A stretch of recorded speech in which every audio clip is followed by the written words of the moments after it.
காஷ்மீரின் அனந்தநாக் பகுதியில் பயங்கரவாத தாக்குதல் நடத்த திட்டமிட்டிருந்ததாக கூறி துப்பாக்கிகள் மற்றும் வெடிபொருட்களுடன் 3 பேரை போலீசார் கைது செய்துள்ளனர்.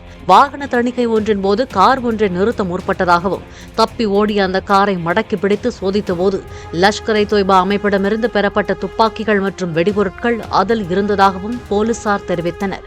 இதனிடையே தெற்கு காஷ்மீரில் உள்ள அகால் வனப்பகுதியில் பதுங்கியுள்ள பயங்கரவாதிகளை பாதுகாப்பு படையினர் சுற்றி வளைத்துள்ளனர். இருதரப்புக்கும் இடையே கடும் துப்பாக்கிச் சண்டை நடந்து வருவதாகவும் பயங்கரவாதிகள் தப்பிச் செல்லாமல் சுற்றி வளைத்து தாக்குதல் நடத்தி வருவதாகவும் ராணுவம் தெரிவித்துள்ளது.